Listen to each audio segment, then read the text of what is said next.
দিদি শাড়ি চাই, শাড়ি রং বেরঙের ভালো তাতে শাড়ি আছে সস্তা দামে।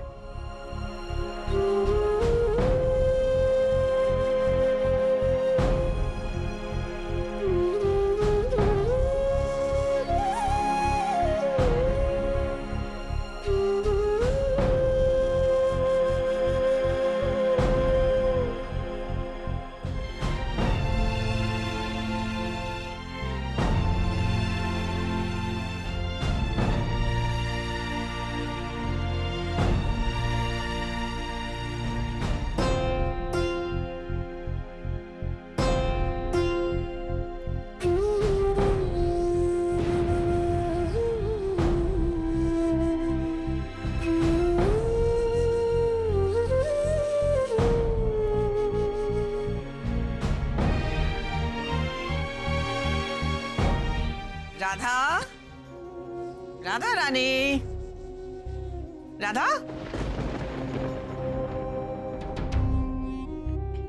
হেডমিস্ট্রেস, আপনি? আসুন বউঠান, আসুন বসুন। আমি এখানে বসতে আসিনি দুলাল বাবু। আমি প্রথমে কিন্তু রাধাকৃষ্ণের বিয়েটাকে মেনে নিতে পারিনি, আর তারপরে নিজের হাতে আমি ডিভোর্স পেপারটা ছিঁড়ে ফেলে দিলাম। আর আপনি তার কি প্রতিদান দিলেন?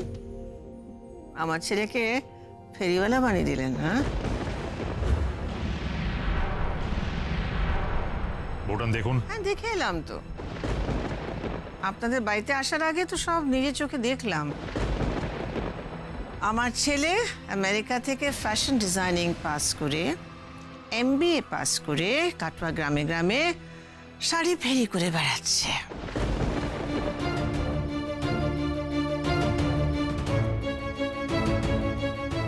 হেডমিস্ট্রেস, বাবা কিন্তু কুমড়োমুখর ভালোর জন্যই। এত চোখ কথা ভালোর জন্য? তোর বাবার না গরমে মাথা খারাপ হয়ে গেছে, নাহলে অমন হীরের টুকরো ছেলেকে দিয়ে এরকম কাজকর্ম কেউ করায়? হ্যাঁ ও দিদি, আমি বলি কি, আপনি আর একটা কথা বলবেন না।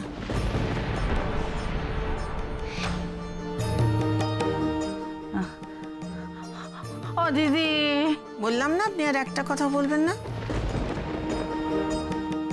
দুলাল বাবু যা করেছেন ঠিক করেছেন।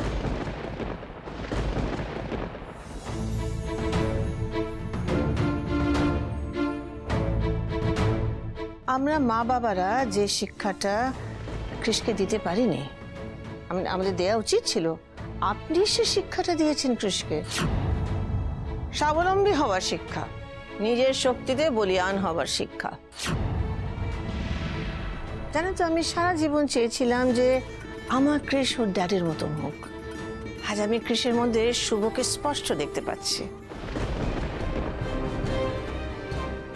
এই যে ওর মধ্যে আপনার দেওয়ার শর্ত পূরণ করার একটা যে জেদ তৈরি হয়েছে, মানে একটা কিছু করে দেখাবার যে জেদ তৈরি হয়েছে, এটা কিন্তু ওকে অনেক দূরে নিয়ে যাবে।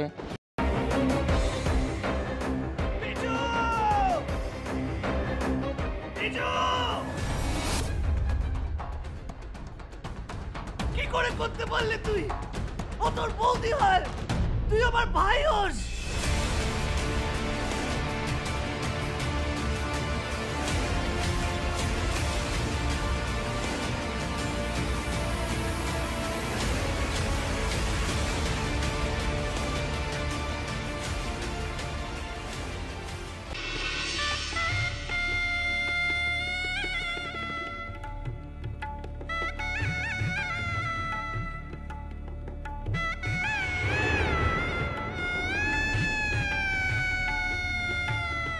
বুঝতে পারছি না আরো একটা বড় ব্লান্ডার করলাম কিনা।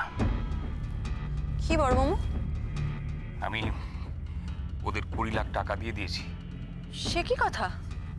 কেন? তোমার কিন্তু কথা ছিল এই কথাটা 5 কান না করার।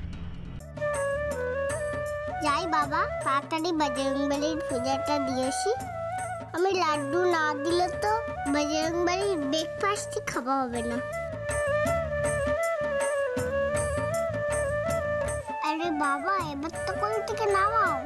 ও হ্যাঁ হ্যাঁ, আর যা বললাম মনে রেখো।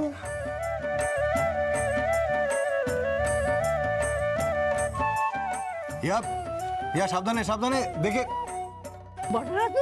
আমরা চেষ্টা করছি যাতে ওকে যত তাড়াতাড়ি সম্ভব। জোর দিয়ে বলতে পারেন কি ওকে জীবিত অবস্থায় পাওয়া যাবে?